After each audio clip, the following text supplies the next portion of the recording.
अस्सलामुअलैकुम, welcome to another vlog. Usama Muazzam आपकी खिदमत में हाजिर है। पाकिस्तान का न्यूजीलैंड के खिलाफ T20 स्क्वाड आ चुका है। चीफ सिलेक्टर वहाब रियाज, कामरान अकमल और दीगर लोगों ने जब से ये स्क्वाड फाइनल किया है और जब से ये बात निकली है मार्केट में कि बाबर आजम और रिजवान को कितने मैचों में खिलाया जाएगा, कितनों मैचों में आराम दिया जाएगा, तो उसके बाद सबसे बड़ा जो सवाल है कि क्या बाबर आजम और मोहम्मद रिजवान की जो ओपनिंग जोड़ी है वो तब्दील हो रही है। अगर मैं इन दोनों के स्टैट्स आपके साथ शेयर करूं, पाकिस्तान इनके होते हुए हारा जीता जो मर्जी हो, लेकिन इन दोनों ने मिलकर पाकिस्तान क्रिकेट टीम के लगभग 30% रन बनाया T20 फॉर्मेट में जब से ये खेल रहे हैं।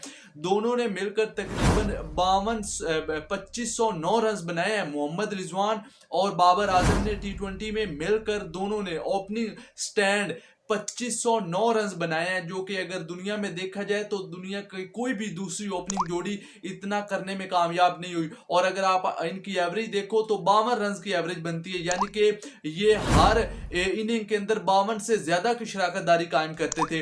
और T20 फॉर्मेट के अंदर 10 से भी ज्यादा दफा ऐसा हुआ है कि इनके दरमियान 100 रन की शराकतदारी कायम हुई है। तो ये रिकॉर्ड है, लेकिन अब क्योंकि फाइनली नया जो सर्कट्स आया सामने आया है, नई कमेटी सामने आई है और T20 वर्ल्ड कप है, अब पाकिस्तान के कुछ लोग चाहते हैं कि T20 फॉर्मेट के अंदर तब्दीली की जाए और रिजवान को किसी तरीके से साइडलाइन किया जाए, क्योंकि पाकिस्तान के पास अब बहुत ज्यादा विकेट कीपर हैं। हसीबुल्ला है, आजम खान है, साइम अयूब है, मोहम्मद हारिस है। 4 ऐसे विकेट कीपर बल्लेबाज हैं जिनमें से कम 3 लड़के जो हैं वो वर्ल्ड कप 2024 के स्क्वाड का हिस्सा होंगे। लेकिन क्या बाबर आजम और मोहम्मद रिजवान न्यूजीलैंड के खिलाफ खेलेंगे? वहाब रियाज तो चाहते थे कि इनको आराम दिया जाए, लेकिन मोहम्मद हफीज ने कहा नहीं भाई, न्यूजीलैंड जा रहे हो, कोई कमजोर टीम नहीं है न्यूजीलैंड में सीनियर और जूनियर का कॉम्बिनेशन होगा, इसलिए हम दोनों को 3-3 T20 मैच खिलाएंगे और बाकी यंगस्टर को जो है वो मौका मिलेगा। और अब कामरान अकमल से भी यही सवाल किया गया, जो कि पाकिस्तान की सिलेक्शन कमेटी का बड़ा अहम मेंबर है, तो उन्होंने भी यही बात की कि हम न्यूजीलैंड में हैं, हम कोई नेपाल या कोई ऐसी एसोसिएट ममालिक के खिलाफ नहीं खेल रहे। न्यूजीलैंड दुनिया की एक टॉप टीम है और उसकी फुल स्ट्रेंथ टीम आपसे टकराएगी तो हमें बाबर और रिजवान की जरूरत होगी शायद वहां पर। तो इसीलिए अब ये कंफर्म हो गया कि बाबर और रिजवान न्यूजीलैंड के खिलाफ खेलेंगे। अब दूसरा सवाल खड़ा होता है कि कौन कहां पर बैटिंग करेगा, क्योंकि बाबर अब आपको पता है कि कप्तान नहीं है, उनकी जो बातें मानते थे टीम के अंदर शायद वो अब कम हो गई, क्योंकि कप्तान और होता है और टीम के अंदर एज अ खिलाड़ी और होता है।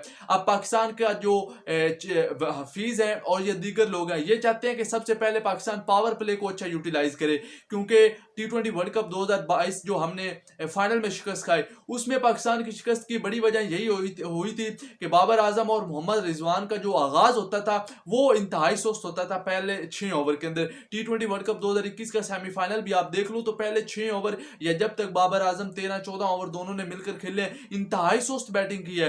तो अब टीम सिलेक्शन जो सिलेक्शन कमेटी है, टीम मैनेजमेंट के लोग हैं, वो चाहते हैं कि ओपनिंग स्नैप धमाकेदार हो और इसीलिए फखर जमान और साइम अयूब जो है ये ओपन करेंगे। और साइम अयूब एक एंड से कंफर्म ओपनर बल्लेबाज है, इनको कोई नहीं छेड़ेगा, क्योंकि इनकी जो वेस्ट इंडीज में कारकर्दगी है CPL, उसको देखते हुए ये फैसला किया गया कि फखर जमान और साइम अयूब ओपन करेंगे। अब नंबर 3 पर कौन खेलेगा? नंबर 3 पर बाबर आजम बैटिंग करेंगे। नंबर 4 पर कौन होगा? नंबर 4 पर विकेट कीपर बल्लेबाज आजम खान बतौर हार्ड हिटर के तौर पर भी टीम में शामिल होंगे और चौथी पोजीशन के लिए उनकी जो पहले T20 मैच में शिरकत है वो इंतहाई पक्की हो चुकी है। 5वें नंबर पर देखें तो इफ्तिखार अहमद आते हैं, इसमें कोई शक नहीं है। 6ठे नंबर पर अगर आप देखो तो मोहम्मद रिजवान खेलेंगे, लेकिन बतौर निचला बैट्समैन। लेकिन मैं यहां समझता हूं कि अगर आपने मोहम्मद रिजवान को खिलाना है तो आप ऊपर के 2-3 नंबरों में खिलाओ, क्योंकि मोहम्मद रिजवान ऊपर से दायरे में आकर अच्छी शॉटें लगा लेते हैं, लेकिन मिडिल ऑर्डर में या आखिर में जाकर मोहम्मद रिजवान वो बड़ी शॉटें नहीं लगा सकते। तो मेरे ख्याल में रिजवान को अगर आप नीचे खिलाओगे तो ये उनके साथ ज्यादती होगी, क्योंकि उन्होंने जितना भी खेला है ज्यादा सर्किट में वो ओपनिंग नंबर 2-3 यहां पर खेले हैं, तो अगर वो नीचे खेलते हैं तो ये उनके साथ ज्यादती होगी। नंबर 6 पर ये होंगे, नंबर 7 पर नवाज होंगे।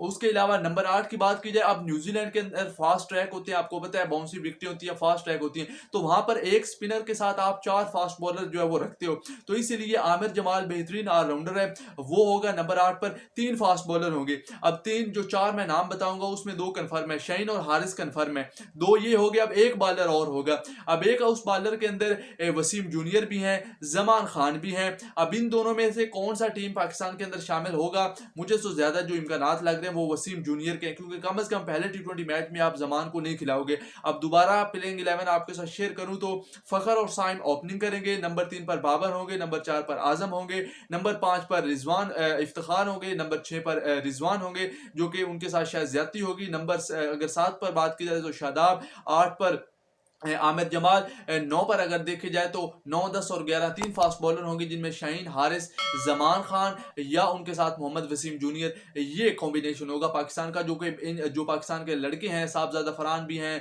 दीगर और भी, हसीबुल्ला भी हैं, बहुत से लड़के हैं, उसामा मीर हैं, जमान खान है, लेकिन ये जो बेस्ट निचोड़ है आपके साथ शेयर किया है, ये बेहतरीन 11 है पाकिस्तान की, क्योंकि अगर टी20 वर्ल्ड कप है, टी20 वर्ल्ड कप को आपने मद्देनजर रखना है, तो ये बेहतरीन कॉम्बिनेशन है, जो कि निचोड़ कॉम्बिनेशन है। आप देखते हैं कि क्या वाकई रिजवान और बाबर की जो पोजीशंस है उनको तब्दील करने के बाद पाकिस्तान को फायदा होता है या नुकसान होता है, ये तो सीरीज ही बताएगी। उसामा मौजम को इजाजत दे, अल्लाह ने के बाद।